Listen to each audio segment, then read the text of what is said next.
بسم الله الرحمن الرحيم. الحمد لله رب العالمين، حمدا كثيرا طيبا مباركا فيه، كما يحب ربنا تبارك وتعالى ويرضى. الحمد لله كما ينبغي لجلال وجهه وعظيم سلطانه، والصلاة والسلام الأتمان الأكملان على خير خلق الله أجمعين، وعلى آله وصحبه ومن اهتدى بهديه واستنى بسنته إلى يوم الدين. اللهم علمنا ما ينفعنا وانفعنا بما علمتنا وزدنا علما، وأرنا الحق حقا وارزقنا اتباعه، وأرنا الباطل باطلا وارزقنا اجتنابه، واجعلنا ممن يستمعون القول فيتبعون أحسنه. وبعد، السلام عليكم ورحمة الله وبركاته. I'd like to welcome you all to this first session of this new course being offered by Al-Hadith Al-Raziyyah. This is basically an advanced course in Aqeedah. This is an advanced course in Aqeedah. And so we're going to be going through the work of Shaykh al-Islam Ibn Taymiyyah, rahimahullah ta'ala, called Al-Aqeedah At-Tadmuriyah. Al-Aqeedah At-Tadmuriyah. And as I said, this is an advanced course. It's not something for a beginner student of knowledge to be going through, but rather one should have studied some other basic material on the topic. And so the topic is, as we will see, the topic is concerning our position on the names and attributes of Allah, al-asma' was-sifat. And so what we're going to do today, we're going to start by, first of all, talking about the author, Ibn Taymiyyah, and then we're going to talk about the book, and then we're going to go through the introduction of the Shaykh. We're going to start going through the introduction of the Shaykh, insha'Allah ta'ala. All right. First of all, who was Ibn Taymiyyah? Almost everyone has heard of him and almost everyone knows of him, but still, it's good to, always start by talking about the author of the book that we are going to be studying. So we say that Ibn Taymiyyah, he was basically born in the year 661 of the Hijrah. 661, according to the Hijri calendar, which corresponds to, I believe, 1263 Common Era, 1263 CE. He was born in the city of Harran, which is in modern-day Syria. And he was born with the name of Ahmad. And so Ibn Taymiyyah was the title he became known by. And this was a title that belonged to his family. Nonetheless, his name was Ahmad ibn Abd al-Halim ibn Abd al-Salam. Ahmad ibn Abd al-Halim ibn Abd al-Salam. And his kunya was Abu al-Abbas.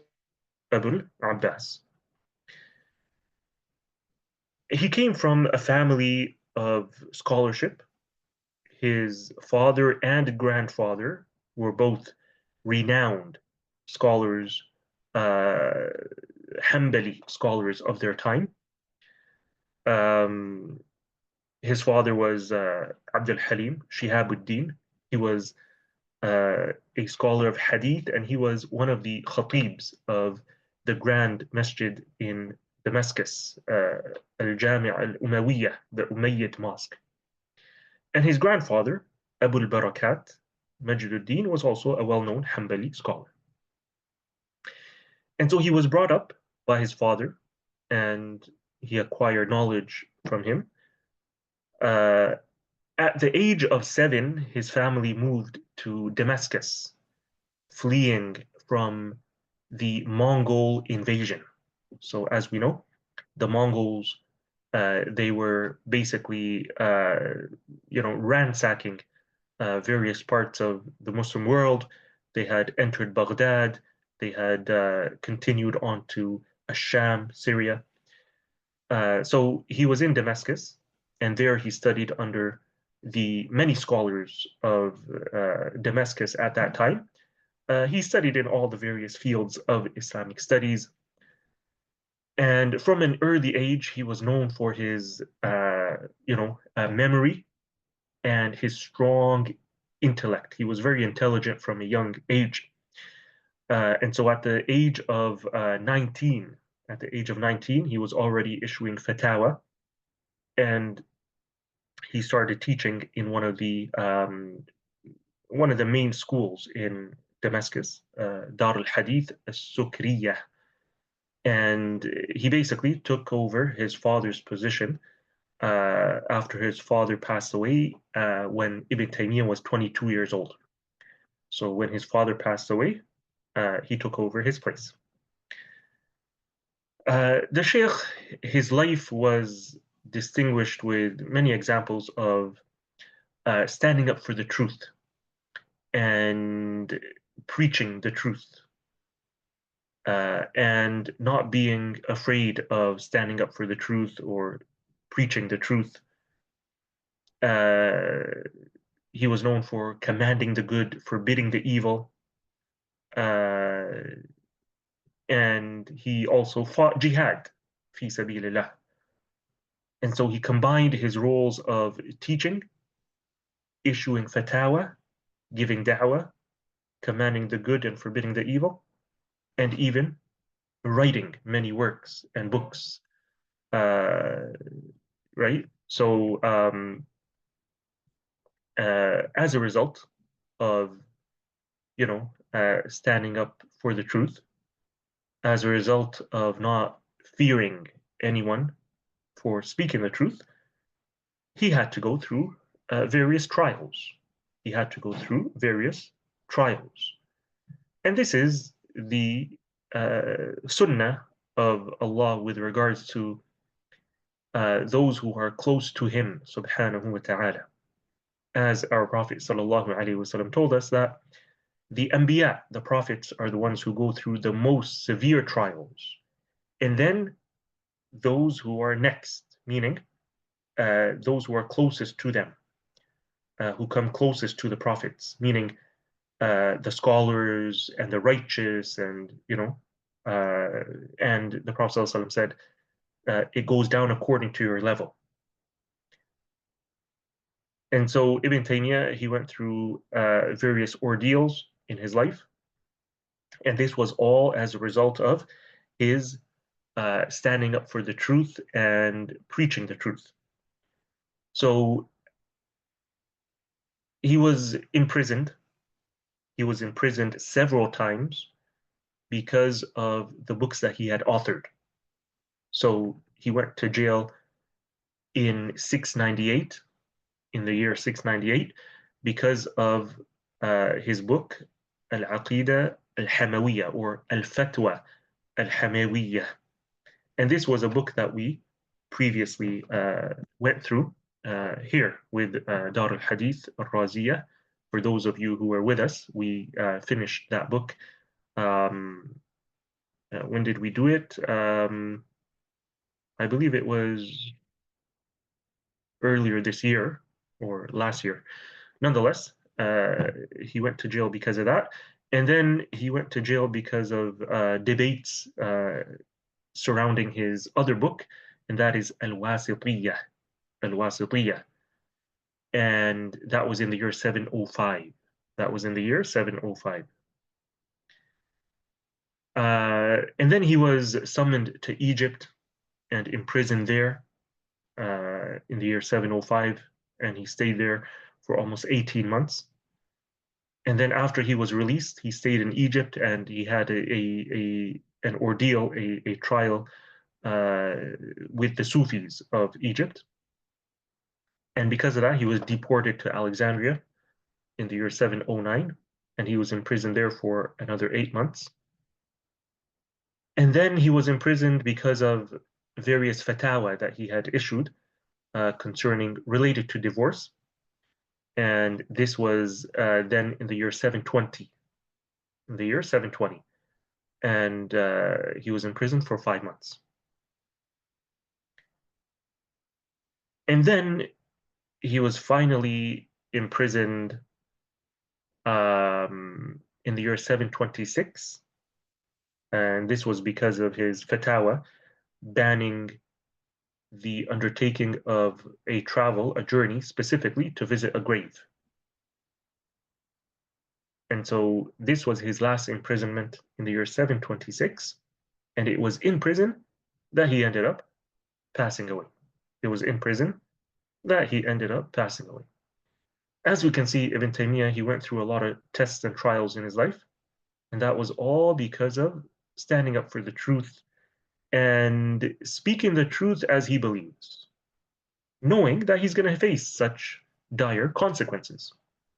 But that is a sign of a true scholar, right? A sign of a true scholar is that he's not afraid to stand up for the truth and speak the truth, especially at a time when the truth should be conveyed for the people, at a time of confusion, at a time when people are confused because of how many leaders of falsehood are preaching falsehood, right? So here you need someone to stand up for the truth and convey the truth, especially on important matters related to the deen, especially on fundamental matters related to the deen. And so whenever you find scholars going through such tests and trials in their life, then that is a sign and an indication that these are true scholars, right? That these are true scholars. When they are imprisoned or when they are tortured and persecuted because of upholding their beliefs, because of upholding their correct beliefs. Now, Ibn Taymiyyah, these trials that he went through, he turned them into something positive, right? He didn't just, look at it as being something negative, but rather, he has his famous statement concerning this. He has his famous statement concerning this. He said, "What can my enemies possibly do to me? My paradise is in my heart. Wherever I go, it goes with me, inseparable from me. For me, prison is a place of retreat. Being executed is my opportunity for shahada, for martyrdom. And being exiled from my land is but a chance to travel." Right? This is his famous statement, showing how he took what others would look at as being a calamity and something negative. He turned it into something positive. And Ibn Taymiyyah was also known for his ibadah, and also he was known for treating everyone, in the best of ways, treating everyone in the best of ways, even with his enemies, even with his enemies. And that's why one of his opponents, a Maliki judge by the name of Ibn Makhluf, he says, "We have never seen the likes of Ibn Taymiyyah. We incited the state against him, but we're not able to overpower him. And then when he was able to overpower us, he instead pardoned us and pleaded on our behalf. And so he pardoned even those who were the reason for these trials that he went through, the reason for his imprisonment, and so on and so forth. And this is, from his noble qualities. And these are the qualities of the prophets and the messengers.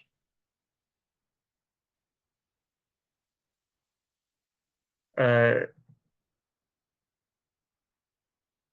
um, Eventually, the Shaykh, he passed away, as we mentioned, in the year 728.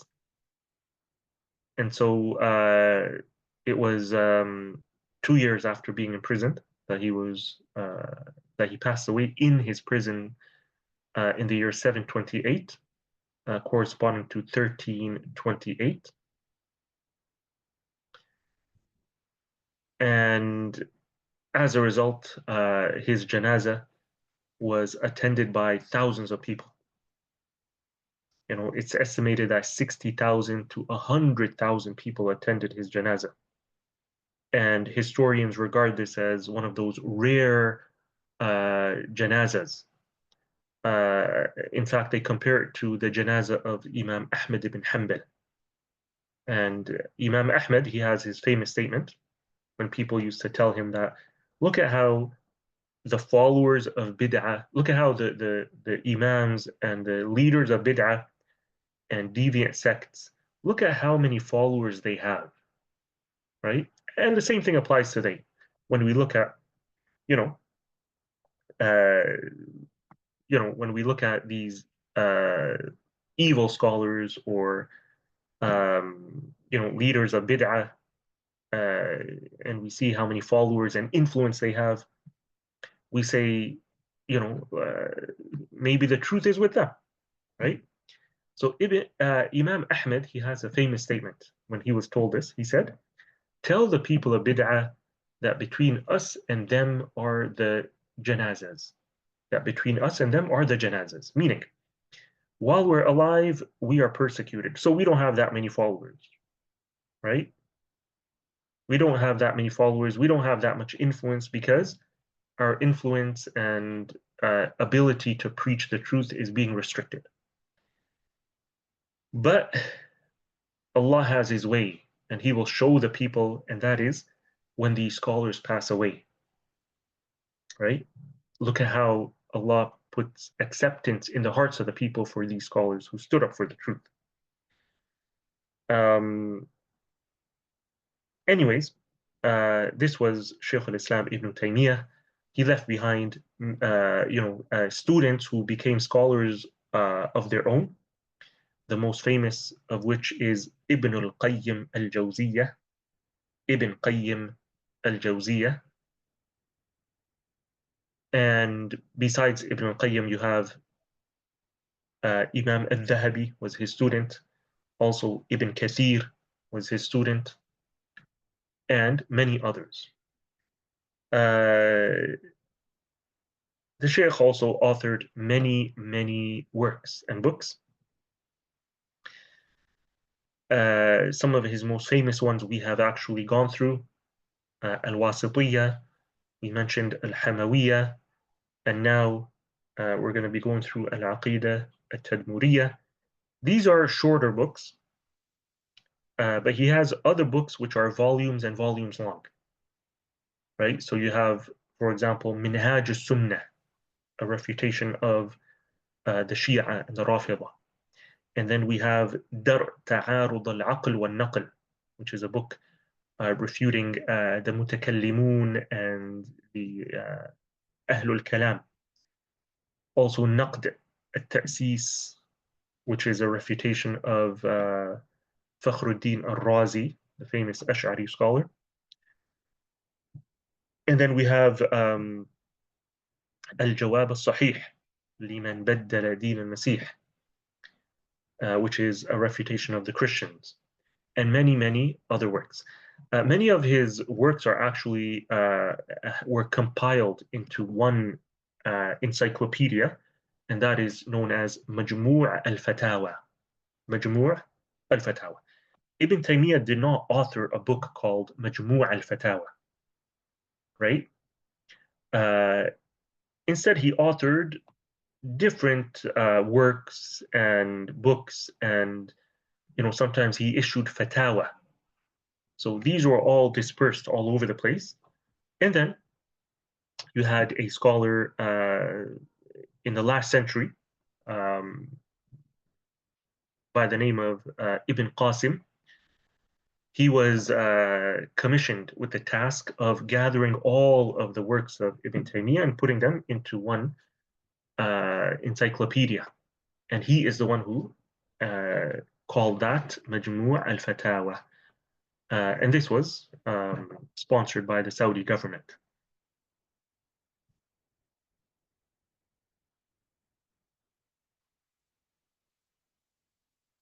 All right.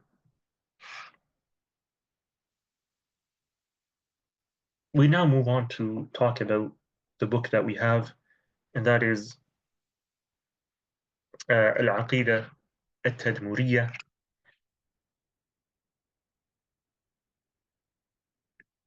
This book, as we said, is an advanced book.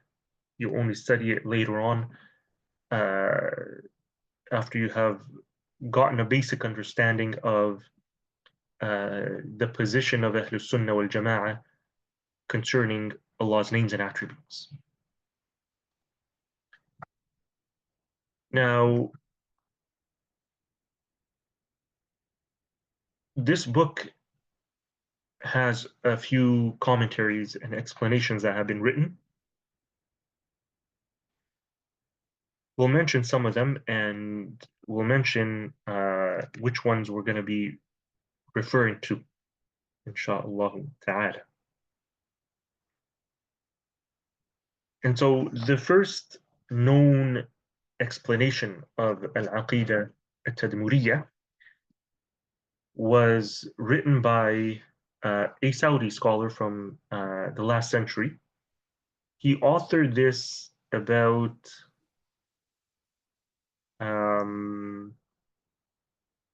he authored this more than 50 years ago, more than 60 years ago.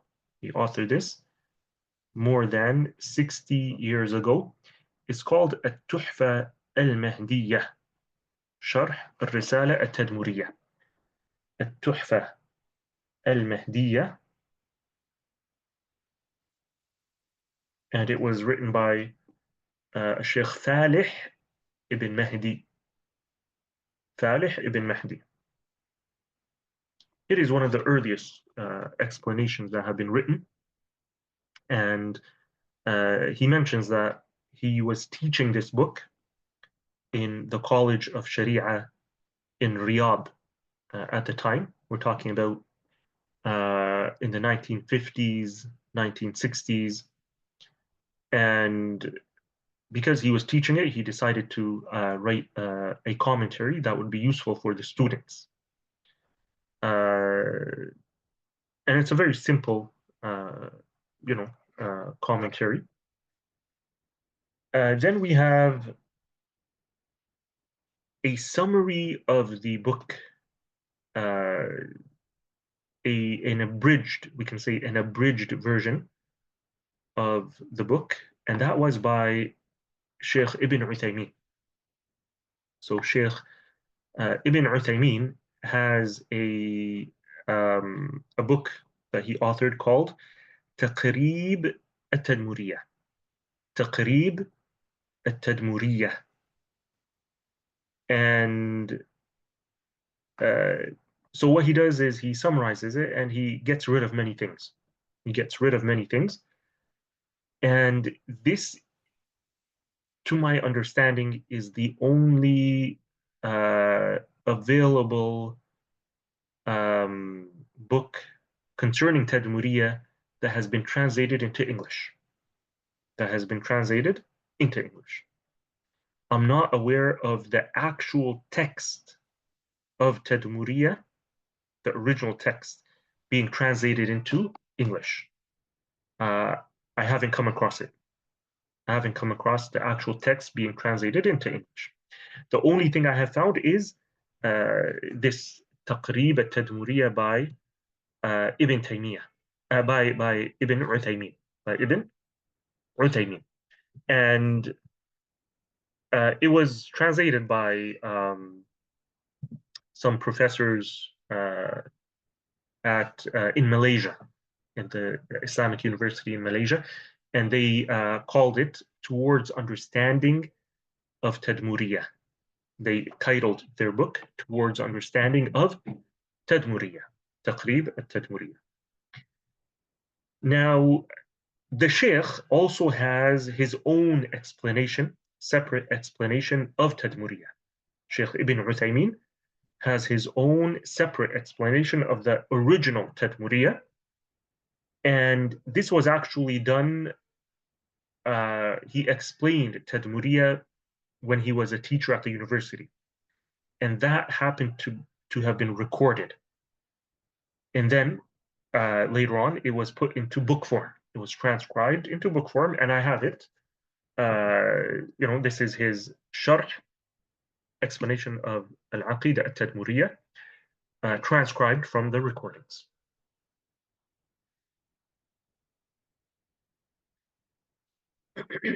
All right. Then we have an explanation by Shaykh Abdul Rahman Al-Barrak. Shaykh Abdul Rahman Al-Barrak, who is one of the senior scholars who is still alive today. He is perhaps in his late 80s or in his 90s by now. And he lives in Riyadh.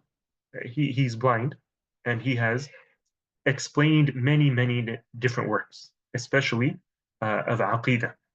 And many of his explanations were recorded and transcribed, including At-Tadmuriyah. So this was also transcribed from the recordings, Sharh Al-Aqeedah At-Tadmuriyah. The next explanation that we have is called, again, Sharh Al-Risala At-Tadmuriyah. And this is by a sheikh. His name is Muhammad Al-Khumayyis. Muhammad Al-Khumayyis. Not Al-Khamis, but Muhammad Al-Khumayyis. And it's a very nice explanation, very simple, making it very simple to understand. At the end of every chapter, he has questions and answers. So this is a very good explanation. And then we have footnotes or notes on At-Tadmuriyah. It's called At-Ta'liq ala Al-Risala At-Tadmuriyah. At-Ta'liq ala Al-Risala At-Tadmuriyah. And this is by a professor who was a professor in Imam Muhammad ibn Saud University in Riyadh, Abdul Aziz Al-Abdul Latif. Abdul Aziz Al-Abdul Latif. And he was imprisoned, and I believe he still is in prison. He is still in prison until now. May Allah free him. This is a very very condensed. Basically, he just has footnotes on the book, and so inshallah ta'ala, what we are going to be doing is we're going to be referring mainly to these works that I have mentioned. So the explanation of Shaykh Abdul Rahman al-Barrak, along with Shaykh Ibn Uthaymin, and the explanation of Dr. Muhammad al-Khumayyis. Inshallah ta'ala, these are the ones that we're going to be using bi-idhnillahi ta'ala. Now, the way we're going to be going through the book is that since we don't have an English translation of the book to go through, and as I said, the only thing that we do have is the one by Shaykh Ibn Uthaymin. However, there may be certain things that we're coming across in the book that Shaykh Ibn Uthaymin omitted. because he condensed it. He condensed the work and summarized it, right? So, I mean, my advice to you is for those who don't know Arabic to refer to that, to refer to Shaykh Ibn Uthaymeen's work that has been translated into English. However, what we're going to do is I'm going to try to explain each chapter and each part of the book uh, by going through the main points that Ibn Taymiyyah mentions. By going through the main points that he mentions, uh, and as I said, referring to the various commentaries and explanations that we have.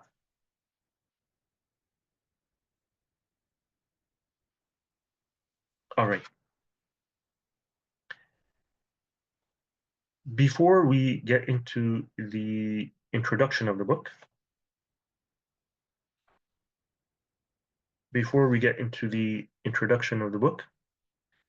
I'll mention what this book, basically how the Shaykh divided it, or how he went about writing it. First of all, this book has been titled as Tadmuriyah, in reference to a town called Tadmur, in reference to a city in Syria known as Tadmur,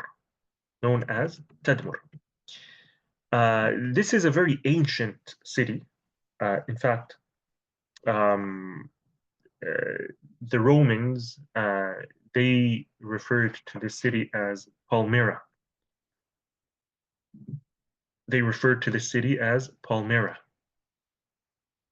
And so it's a very ancient city. Nonetheless, in Ibn Taymiyyah's time, there were some students or some people who Ibn Taymiyyah really respected. Maybe it was his students or others who sent him a request. They sent him a request to basically write something from him that they have heard so many times. Ibn Taymiyyah talking about the names and attributes of Allah, etc. So they wanted him to write something for them. And so that's why this book was titled as At-Tadmuriyah. And this is similar to many other works of Ibn Taymiyyah that were titled by the city, for whom he wrote it for, the inhabitants of the city for whom he authored those works for. So we mentioned that regarding Al-Wasitiyah, right? Wasit is another city in Syria. And Al-Hamawiyah, the same thing. Al-Hama is a city in Syria. And so, the people there requested him to write something for them. And so he wrote those books for them. And so that's why the book ended up being known as that. As we're going to see, Ibn Taymiyyah, he mentions that he was asked to write on two main subjects concerning Tadmuriyah, two main things. And they are, number one, concerning the names and attributes of Allah, and number two, concerning uh, the oneness of Allah in ibadah, Tawheed al-ibadah, or Tawheed al-uluhiyyah, and also connecting it to al-qadr, right? The sixth pillar of Iman, qadr. He basically talks about the Tawheed of uluhiyyah, along with connecting qadr to it as well. And we're going to see how he does that. So these are the two main uh, subjects of the book. And then what he does is most of the book he goes over the first subject, right? The majority of the book, and then later on he talks about the second topic more briefly. So regarding the first topic, the names and attributes of Allah, what he does is he first mentions two main principles. He mentions two main principles,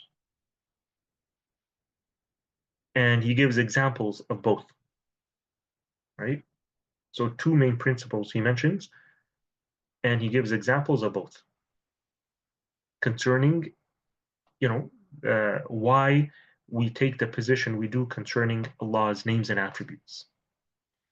And then after that, he lists seven main guidelines or maxims, seven qawa'id concerning Allah's names and attributes, concerning Allah's names and attributes.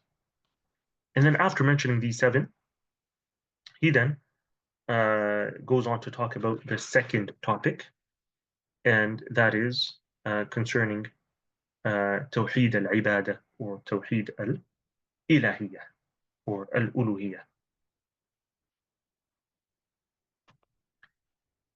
All right, so we'll now start.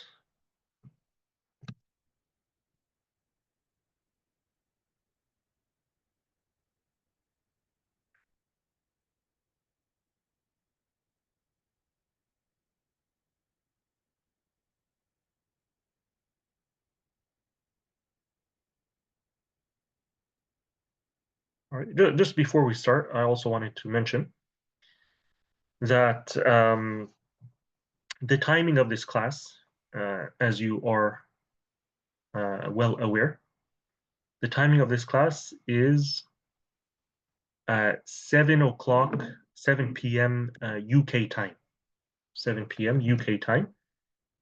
And for those of you who are in a different time zone, then please be careful about that. That anytime there is a time change, the daylight savings time, anytime there's a time change, we need to understand that we're going by 7 p.m. UK time always. So currently, for those who are in North America, for those of you who are in the Eastern Standard Time Zone, EST, for now, the class will be at 2 p.m. until there is a time change, meaning until the clocks go forward. Also, this class we'll try to stick to the 1 hour, inshallah ta'ala. Sometimes we may go over an hour, and also I will give you time to ask your questions at the very end, inshallah ta'ala. And this class is scheduled to go on for 22 weeks. So that means we'll be stopping when Ramadan comes. So when Ramadan comes, we'll be stopping all of our classes. We won't have any class in Ramadan. And then we will resume after Ramadan. We shall resume after Ramadan bi-idhnillahi ta'ala. And at the very end, there will be an exam. There will be an exam at the very end, like we have been doing with other courses in the past. And for those who are unable to attend for whatever reason, they're unable to attend live, I believe the recordings will be available for you. And my advice is for you to not slack off and avoid attending live. Only if you have an emergency or you have something very dire to attend to. Only then should you not be attending live. But otherwise, um, don't rely on the recordings, because what happens is if you do that, you end up procrastinating. You end up telling yourself that, okay, as long as it's being recorded, I'll listen to the recording, and then because you have the recording, right? Because you have the recording, you're like, okay, I'll listen to it later, and I'll listen to it later, next week, the week after, and you still haven't listened to it. Why? Because you're relying on the fact that you have it. It's not going anywhere, right? And then what ends up happening is you have a backlog of all these classes that you've missed, right? And then it becomes difficult to make up for it.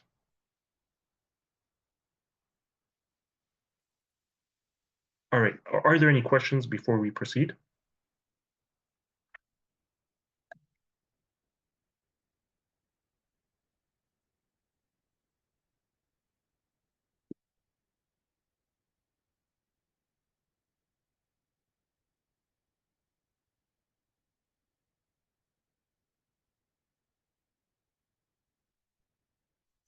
All right. Then we're going to start, inshallah ta'ala.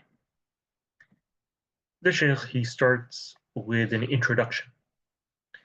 And the introduction starts with the khutbah al-haja, the the introduction that the Prophet sallallahu alaihi wasallam would begin his khutbahs with.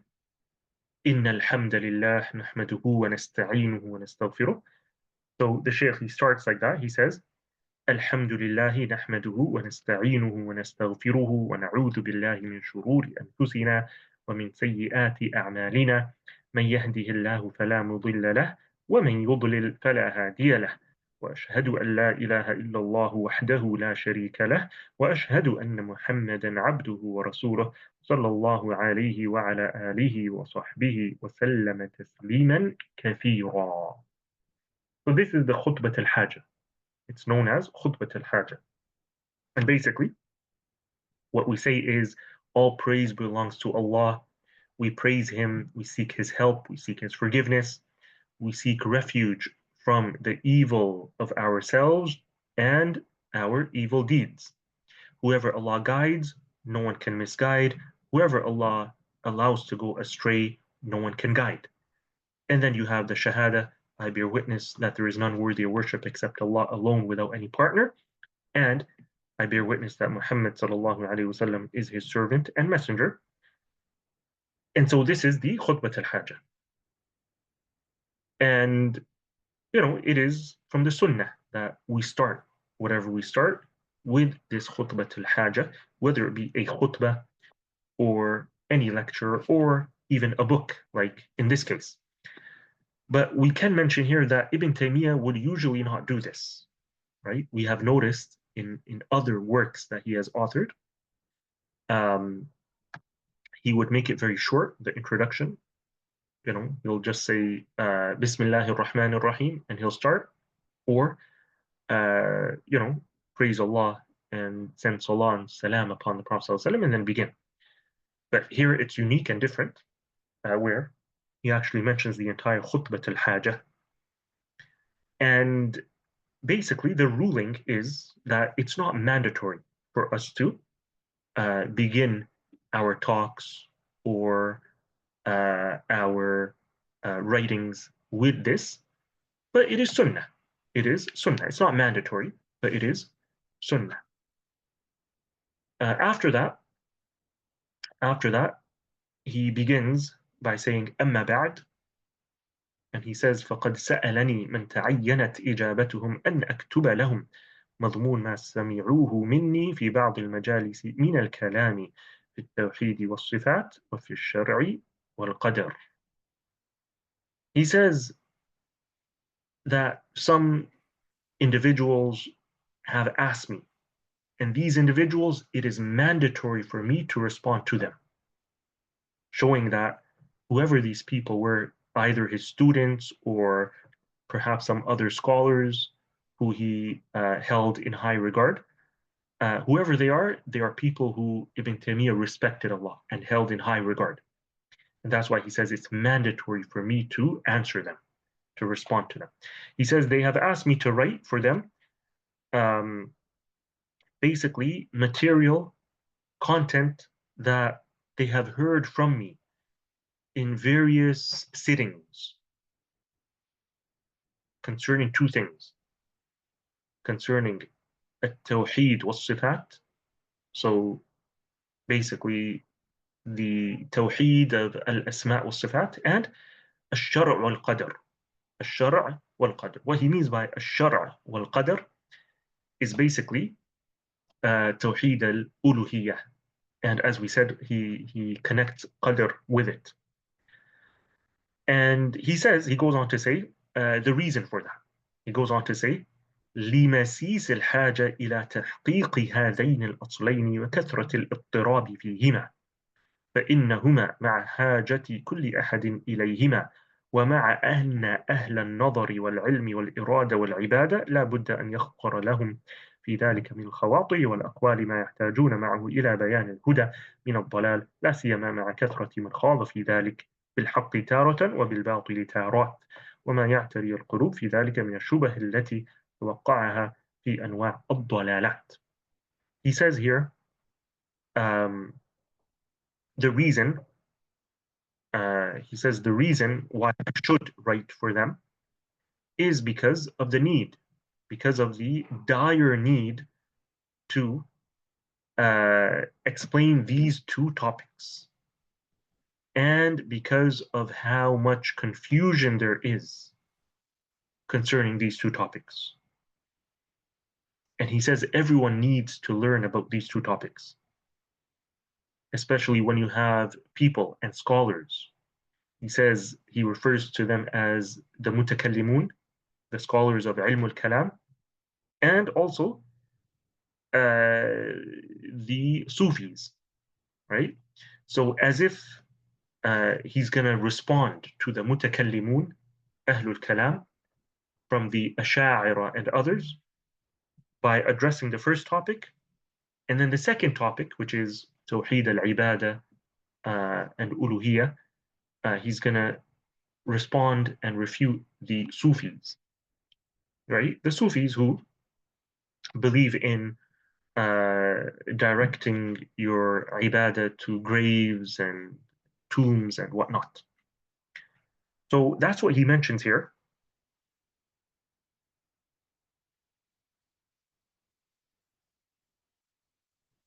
And he goes on to mention that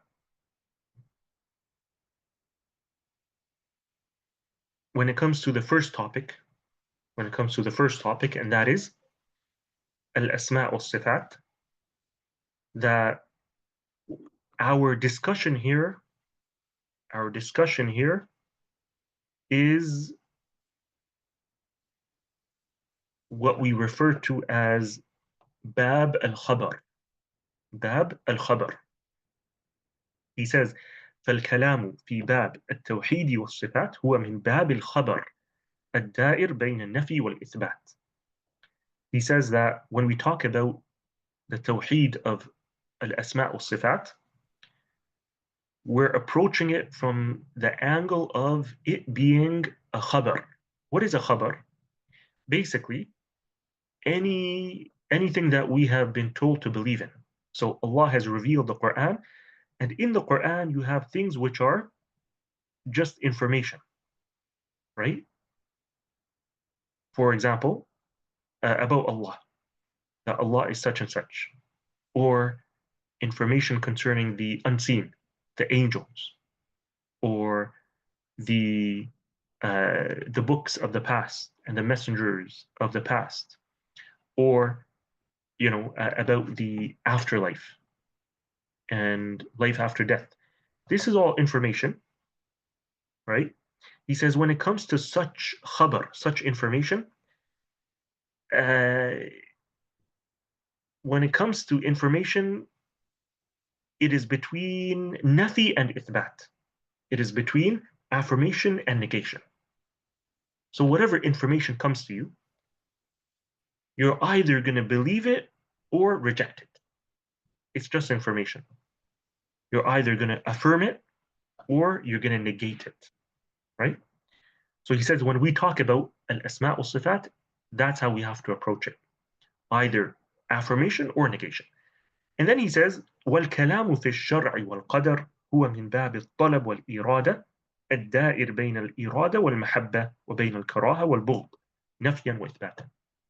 He says that when it comes to the second topic, and that is الشرع والقدر, okay, as I said, الشرع here, what he means is توحيد العبادة or توحيد الألوهية. He says when it comes to this topic, this is من باب الطلب. This is من باب الطلب والإرادة. باب الطلب is different than باب الخبر. So باب الطلب, what he means by this is that you're asked to do something. You're requested to do something or to not do something, right? So when it comes to توحيد العبادة, this is the worship of Allah. And the worship of Allah is either a command or a prohibition, right? Either a command or a prohibition. So in the Quran, you have khabar, right? We explained that. And in the Quran, you have do's and don'ts, commands and prohibitions. This requires us to take action. And he says this action is between two things. You know, just like khabar is between two things, and that is affirmation and negation. Talab is between two things, and they are al-mahabba, right? To love to do something, and al-karaha or al-bughd, dislike and hatred for something, right? So that's where it comes from. That's where it comes from. So whatever Allah has commanded us to do, it is because He loves it. It is because He wants us to do it, and He loves for us to do it, and we should have a love for it. And whatever Allah has forbidden, it is because He hates it, He dislikes it, and we should also hate it and dislike it. So we should do it out of our love for it, and we should stay away from it out of hatred for it.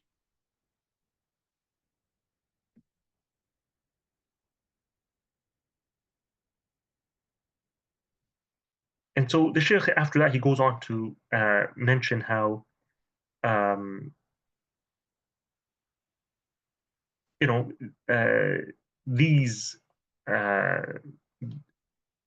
this idea of there being certain things that we affirm and negate, and there being certain things that we have a love for and we have a dislike for. This is something that every human being finds within himself. This is something that every single one of us finds within himself.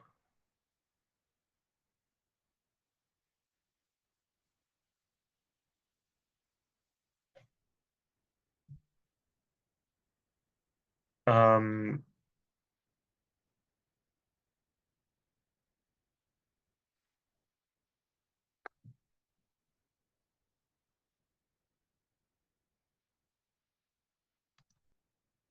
and so he says that based on this, every single servant of Allah should affirm for Allah of attributes, names and attributes, and he should negate from Allah whatever we're supposed to negate of attributes, names and attributes. And then there are certain things that we have to believe we have to do, right? And that is whatever Allah has commanded. And there are certain things that we have to believe that we have to stay away from, and that is whatever Allah has forbidden.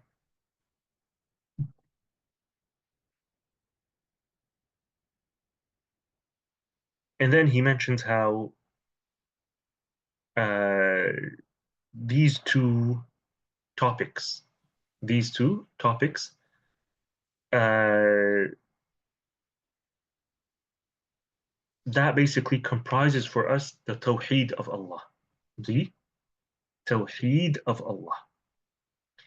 And historically, the scholars, they would usually divide Tawheed into two main categories, as Ibn Taymiyyah has done here. So they would use different terminologies. They would use different terminologies to describe each kind of Tawheed. So one way of doing it, they would say, we have التوحيد العلمي الخبري. التوحيد العلمي الخبري. Right? توحيد العلمي الخبري, which is what we have to believe concerning Allah, concerning His names and attributes. Right? Because it's khabar, it's information that we have been given about Allah. And then the other category, they would refer to as التوحيد العملي. التوحيد العملي, because it is amal that we're required to do. Another term that they would use for this is التوحيد الطلبي الإرادي. التوحيد الطلبي الإرادي. So الطلب means you've been requested to do something. And al-irada is intention. So that refers to Tawheed al-Ibadah or Tawheed al-Uluhiyah. So classically, the scholars would divide Tawheed into Tawheed al-Asma' al-Sifat and Tawheed al-Uluhiyah. So where does Tawheed al-Rububiyyah fall under? The scholars, they say that Tawheed al-Rububiyyah falls under al-Asma' al-Sifat. So it was later on that the scholars would categorize Tawheed into three, right? This was more later. They would say Tawheed is Tawheed al-Asma' al-Sifat and Tawheed al-Rububiyyah, the Lordship of Allah, and Tawheed al-Uluhiyah, right? So they separated Tawheed al-Rububiyyah from Tawheed al-Asma' al-Sifat because basically they wanted to explain Tawheed al-Uluhiyah for the people in a very simple way, right? And how do you do that? By explaining Tawheed al-Rububiyyah, right? Where Allah is the Rabb and the Lord and etc. And if this is what you believe about Allah, that He is the creator and the sustainer, etc., and this is what almost everyone, even non-Muslims, believe concerning Allah, therefore it leads to Tawheed al-Uluhiyah. It leads to Tawheed al-Uluhiyah, you worshipping Allah alone. So if you believe Allah is alone in creating and providing and controlling the universe, then you should believe that He alone deserves to be worshipped. So that's why they, separated Tawheed al-Rububiyyah from al-Asma' al-Sifat. But these are just categorizations and classifications that is open for ijtihad. It's not something that is written in stone in the Quran or in the Sunnah. Because a lot of people, they debate about this. They say, why is it that scholars later on divided Tawheed into three when classically it was divided into two? We could say, okay, if you want to go by that, go by that. But also understand that before that, there was no classification in the time of the Salaf, right?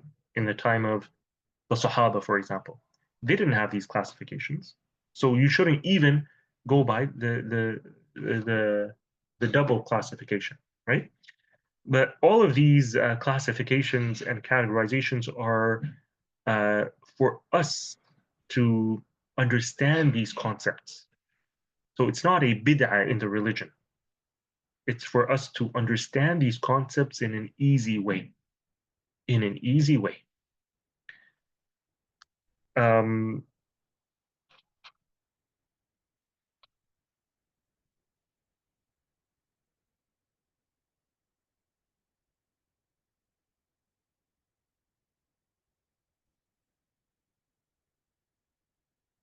all right.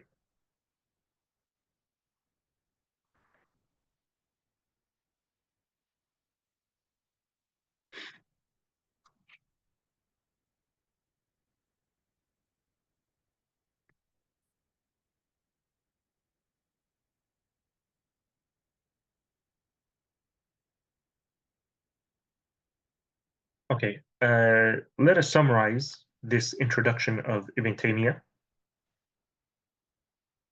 We can say here in this introduction that Ibn Taymiyyah um, mentioned that he was requested to write about these two topics. And he mentioned the importance of writing about these two topics. The importance of these two topics. We can say basically he mentioned four reasons for why these two topics, or he mentioned four reasons for why he authored this book, we could say. Number one,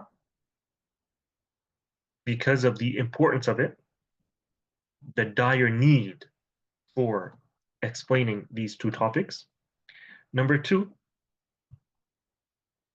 because of how much confusion there is among the people,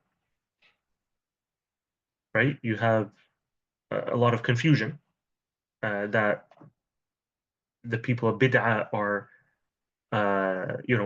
confusing the people concerning these two topics by spreading their misinformation and their deviant views. And number three,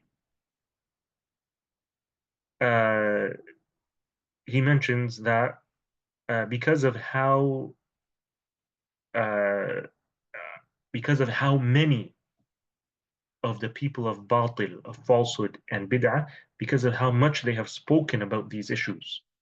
So it's become almost like ingrained in the masses that these are the positions we're supposed to uphold, that we're supposed to have concerning these matters.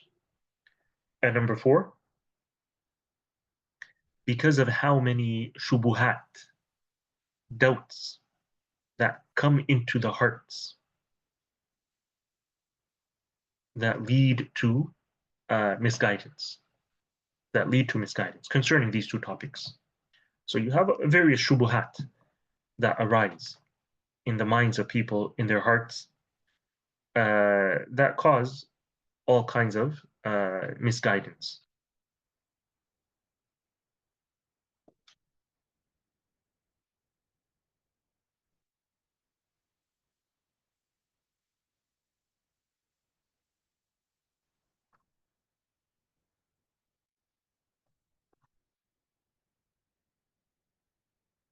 All right.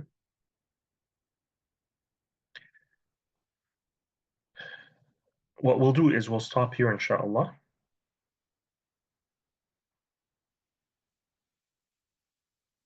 and we will continue next week, inshallah ta'ala.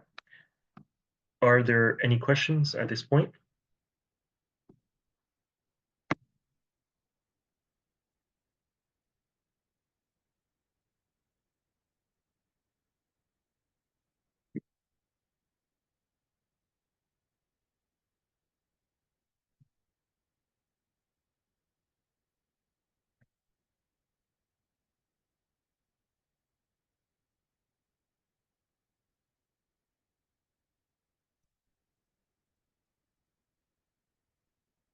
All right. If there's no questions, then inshallah ta'ala we can end here.